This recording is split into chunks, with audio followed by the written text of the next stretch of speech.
में लोहा सिंह राजा रहे। वो राजा केहन कसैया रहे सरकार, जे कि अपना बाल बच्चा के कहीं शादी न करवे। हम बाल बच्चा के शादी न करवे, हमर बाल बच्चा कुमार रह जतई, लेकिन हम केकरो समझी न मानबे, हम केकरो दामाद न मानबे। तेहन कसाई राजा रहे, तेहन परम टेकले रहे सरकार। ताई दिन में हुनकर लड़की रही सती महेश्वरी। देखियो सती महेश्वरी के आ भैया भगतिया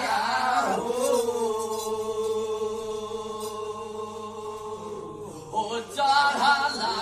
जानी हरि रे साईबा, हो चढ़ला जानी हरि रे साईबा। महेश्वरी के या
शंकर भगवान की सरकार।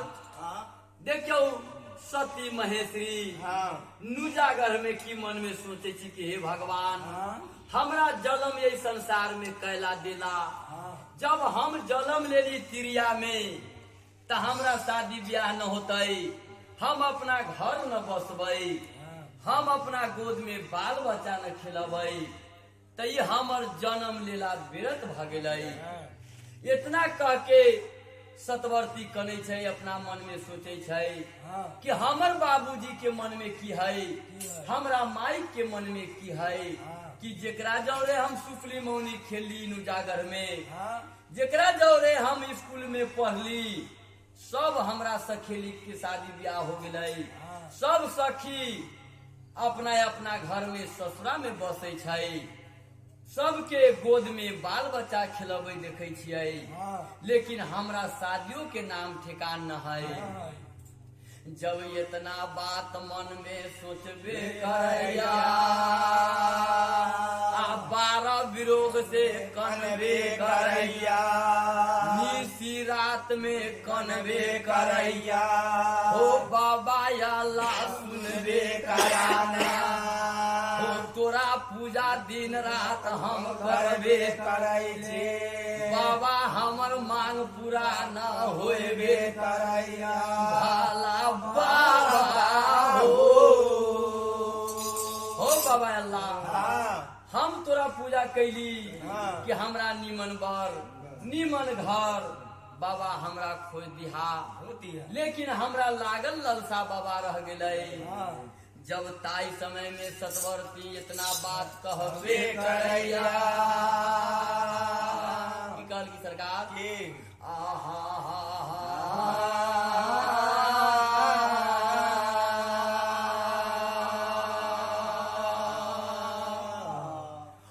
बरबर तपस्या बाबा यहाँ ला कैले,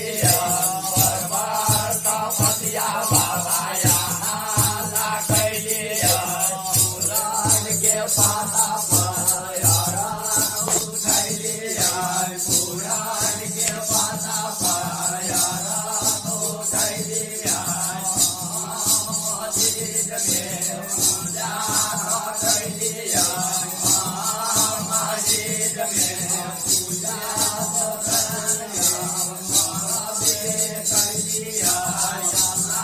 बाबा के पूजा करबे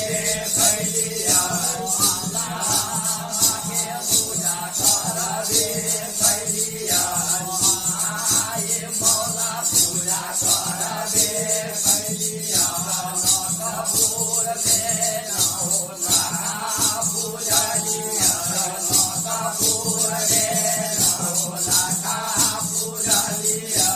पटना में पटन देवी पूजलिया, पटना में पटन देवी पूजलिया, काला में हम काली पूजलिया, काला में हम काली पूजलिया, गंगा पर गंगा सेवन हम कैलिया,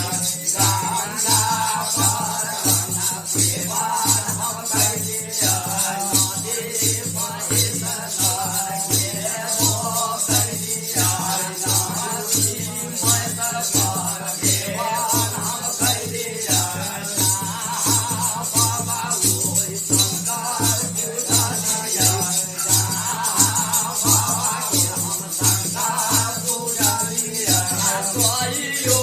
ना विधालय रे दाईबा, हो सोइयो ना विधालय रे दाईबा, होयला हो माया जाओ, याला हो माया जाओ, आनाइले भैया मौला के तुका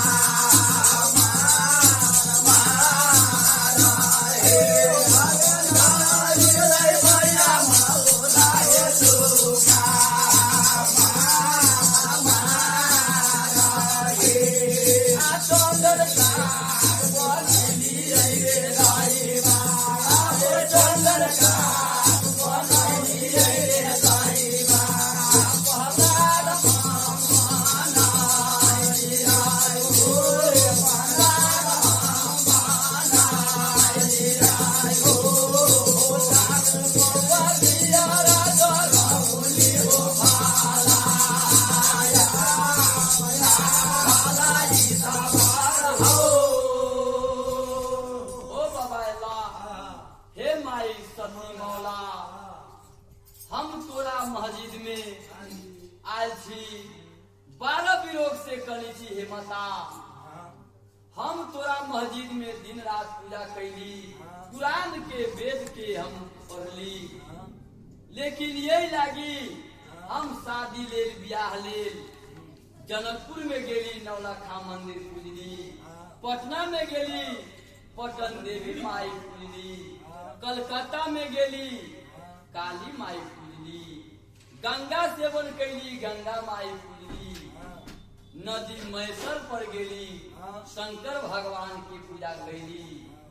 लेकिन आई हमरा लेल कोई देवता पितर संसार में न है, कि दुनिया अन्हार है, कि हमर शादी ब्याह न होते, तो चढ़ल जवानी हमर वयस बीतल जा रहा है, हम कुमार रह जबै, संसार में लोग हमरा हंसी मारते, ये